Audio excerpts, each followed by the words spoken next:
দীর্ঘ ৩৩ বছরের অচলায়তন ভেঙে যে জাকসু নির্বাচনটি হচ্ছে, এই জাকসু নির্বাচন উপলক্ষে ক্যাম্পাসে একটি উৎসবমুখর পরিবেশ বিরাজ করছে।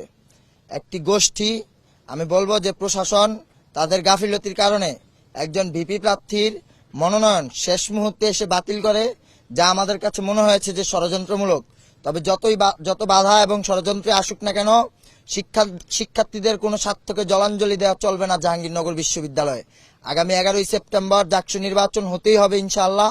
আর যদি এই জাকসু নির্বাচন নিয়ে কোনো ষড়যন্ত্র করা হয়, কোনো গোষ্ঠী যদি এই জাকসু নির্বাচন বানচাল করার পায়তারা করে, তাহলে সকল শিক্ষার্থীদেরকে নিয়ে, বাংলাদেশপন্থী সকল দলকে নিয়ে আমরা অল আউট মুভমেন্টে নেমে যাব ইনশাআল্লাহ। আর আমরা দেখতে পাচ্ছি কয়েকদিন ধরে যে পলাতক ফ্যাসিস্ট আওয়ামী লীগের দোসর যারা ছাত্রলীগের পদে ছিল, ব্লকে থেকেছে, অপরাজনীতি করেছে বিগত ৫-৭ বছরে এবং জুলাইয়ে হামলা করেছে, তারা কিভাবে এখন এসে এই বিশ্ববিদ্যালয় ক্যাম্পাসে বিভিন্ন প্রার্থীর হয়ে প্রচারণা চালাচ্ছে তা আমাদের বোধগম্য হচ্ছে না। এবং তাদেরকে যদি প্রশাসন আইনের আওতায় না আনে, তাহলে শিক্ষার্থীরাই তাদের বিরুদ্ধে ব্যবস্থা নিতে বাধ্য হবে এবং আমরা কঠোর কর্মসূচিতে যেতে বাধ্য হব ইনশাআল্লাহ। আগামী 11ই সেপ্টেম্বর জাকসু নির্বাচন হতেই হবে এবং বাংলাদেশ জাতীয়তাবাদী ছাত্রদল মনোনীত প্যানেল ভূমিধস বিজয় অর্জন করবে ইনশাআল্লাহ।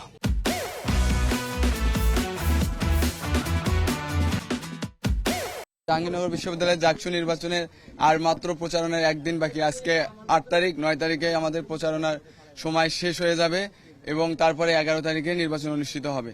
আমরা দেখেছি প্রথম দিন থেকে নির্বাচনী প্রচারণায় আমরা শিক্ষার্থীদের কাছাকাছি যাচ্ছি এবং আপনারা দেখতে পাচ্ছেন যে আমাদের শিক্ষার্থীদের যখন কাছাকাছি যাচ্ছে, আমাদের শিক্ষার্থীদের সারা অভাবনীয়। আমরা আশা করছি যে শিক্ষার্থীরা যে উৎসবমুখর পরিবেশে আমাদেরকে গ্রহণ করছে এবং আমরা তাদের কাছে যাচ্ছি। আপনারা দেখবেন আমরা আমাদের প্যানেলের ফুল প্যানেল নিয়ে বের হয়েছি নির্বাচনী প্রচারণায় এবং আমাদের অভাবনীয় সারা আমরা মনে করছি যে 11 তারিখে আমাদের প্যানেল সাধারণ শিক্ষার্থীদের ভোটে একদম খুবই সাফল্যমণ্ডিতভাবে বা অতীত ঐতিহ্য যেরকম ছিল সেই রকম ভাবে আমরা জয়লাভ করব।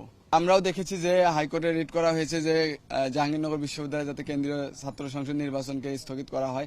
আমরা মনে করব যে প্রশাসন যথাযথ পদক্ষেপ নেবে এবং আমরা আশা করছি যে ধরনের অসঙ্গতি থাক, সমস্ত অসঙ্গতিকে দূরে রেখে 11 তারিখে জাকসু নির্বাচন হচ্ছে। আপনারা দেখতেই পাচ্ছেন আমাদের শুরু থেকেই প্রচারণায় আমরা নানা ধরনের প্রতিবন্ধকতা ফেস করছি।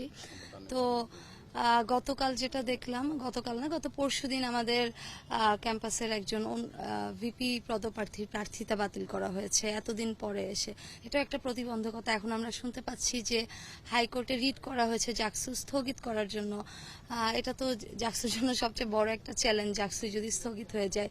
তো আমরা আশা করব যে প্রশাসন যেসব প্রতিবন্ধকতা সৃষ্টি করছে সেগুলো তারা সলভ করবে এবং জাকসু যথাসময়ে হবে। এই যে বললেন যে তাদের বিরুদ্ধে তদন্ত চলমান, আমি মনে করি এটার দায়ভার হচ্ছে প্রশাসনের।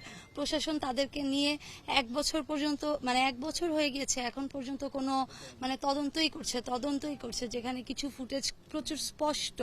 আমার মনে হয় যে এখানে যে প্রশাসনের গাফিলতির কারণে তারা এই সুযোগটা পাচ্ছে।